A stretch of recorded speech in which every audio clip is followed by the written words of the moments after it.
નમસ્કાર અમારા વાલા દર્શક મિત્રો, સ્વાગત છે આપનું આપણી આ સહિયારી યુટ્યુબ ચેનલ એટલે કે ન્યૂઝ વિથ ભાવેશમાં।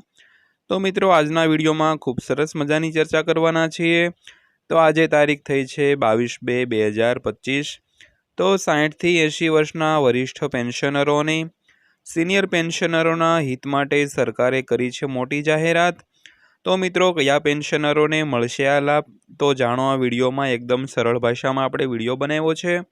તો મિત્રો, વિડીયો શરૂ કરતાં પહેલાં એક દિલથી નમ્ર વિનંતી કે આપણી આ ચેનલ ન્યૂઝ વિથ ભાવેશમાં રોજે રોજ આવા જે અગત્યના વિડીયો હોય છે, ધારો કે પેન્શનરો માટે હોય, નિવૃત્ત કર્મચારી માટે હોય, સરકારી કર્મચારી માટે હોય, તે બધા માટે ગુજરાત તેમજ કેન્દ્ર સરકારના પેન્શનરો કર્મચારીઓ હોય તેના માટેના જે અગત્યના સમાચાર હોય તે આપણી આ ચેનલમાં વિડીયો બનાવીને મૂકતા હોઈએ છીએ। એટલે આવા વિડીયો અને આવી માહિતી જાણવા માટે આપણી આ ચેનલને અત્યારે સબસ્ક્રાઇબ કરી લેજો મિત્રો। તો શરૂ કરીએ આજનો વિડીયો। તો 8મા પગાર પંચની શરતો। 1 કરોડથી વધુ કેન્દ્ર સરકારના કર્મચારીઓ અને પેન્શનરો 8મા કેન્દ્રીય પગાર પંચ હેઠળ ગયા મહિને કેન્દ્ર દ્વારા જાહેર કરાયેલા ચેરમેન અને 2 સભ્યોની નિમણૂકની આતુરતાથી રાહ જોઈ રહ્યા છે। તો સરકાર ટૂંક સમયમાં નામોની જાહેરાત કરે તેવી અપેક્ષા છે। તો દરમિયાન બધાની નજર સંદર્ભની શરતો પર છે, જે હજુ પણ નિશ્ચિત થવાનું બાકી છે અને એપ્રિલ સુધીમાં તેને અંતિમ સ્વરૂપ આપવામાં આવી શકે છે। તો ડિપાર્ટમેન્ટ ઓફ પર્સનલ એન્ડ ટ્રેનિંગના પત્રના જવાબમાં નેશનલ કાઉન્સિલ જોઈન્ટ કન્સલ્ટિવ મશીનરી એટલે કે NCJCM સ્ટાફ સાઇટ દ્વારા આગામી 8મા પગાર પંચ માટે પ્રસ્તાવિત TOR રજૂ કરવામાં આવ્યો હતો। તો NCJCM સ્ટાફ સાઇટના સચિવ શિવગોપાલ મિશ્રાએ અગાઉ એક પત્રમાં TORને અંતિમ સ્વરૂપ આપતા પહેલા વિગતો પર ચર્ચા કરવા માટે સ્થાયી સમિતિની બેઠકની જરૂરિયાત પર ભાર મૂક્યો હતો। અનેક દરખાસ્તો પૈકી પ્રસ્તાવિત TOR કેન્દ્ર સરકારના કર્મચારીઓની વિવિધ શ્રેણીઓ માટે પગાર માળખા, ભથ્થા અને નિવૃત્તિ લાભોમાં સુધારો કરવા પર ધ્યાન કેન્દ્રિત કરે છે।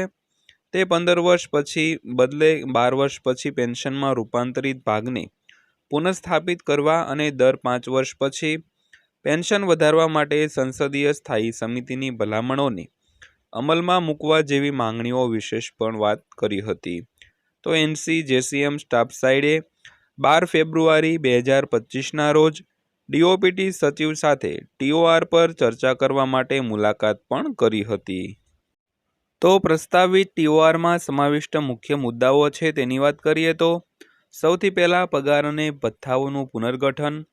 તો આ TORમાં કેન્દ્ર સરકારના કર્મચારીઓની તમામ શ્રેણીઓ, જેમાં all India services, defence force, paramilitary force, postal કર્મચારીઓ અને કેન્દ્ર શાસિત પ્રદેશોના કર્મચારીઓનો સમાવેશ થાય છે।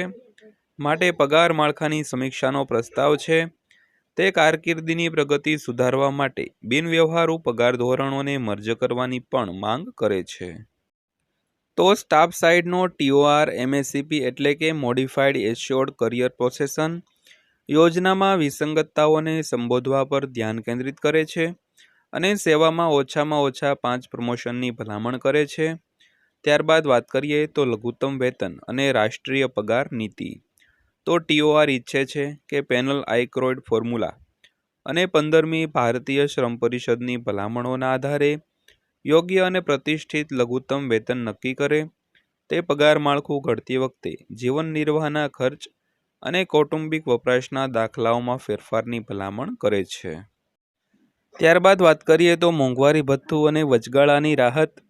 તે કર્મચારીઓ અને પેન્શનરો માટે વધુ સારી નાણાકીય સુરક્ષા સુનિશ્ચિત કરવા માટે DAને મૂળ પગાર અને પેન્શન સાથે મર્જ કરવાનું સૂચન કરે છે। તો TOR 8મા CPC ભલામણોના અમલીકરણ સુધી કેન્દ્ર સરકારના કર્મચારીઓ માટે વચગાળાની રાહતની પણ ભલામણ કરે છે। ત્યારબાદ વાત કરીએ તો નિવૃત્તિ લાભો અને પેન્શન સુધારા। તો NCJCMના સ્ટાફ પક્ષે પણ TORમાં પેન્શન, ગ્રેચ્યુઇટી અને ફેમિલી પેન્શન લાભોમાં સુધારો કરવાની માંગ કરી હતી। તે જાન્યુઆરી 1, 2004 પછી ભરતી થયેલા કર્મચારીઓ માટે વ્યાખ્યાયિત પેન્શન યોજના પુનઃસ્થાપિત કરવા વિશે પણ વાત કરે છે। તો TORમાં 15 વર્ષને બદલે 12 વર્ષ પછી પેન્શનના રૂપાંતરિત ભાગને પુનઃસ્થાપિત કરવાની અને દર 5 વર્ષ પછી પેન્શન વધારવા માટે સંસદીય સ્થાયી સમિતિની ભલામણોને અમલમાં મૂકવાની ભલામણ પણ કરવામાં આવી છે।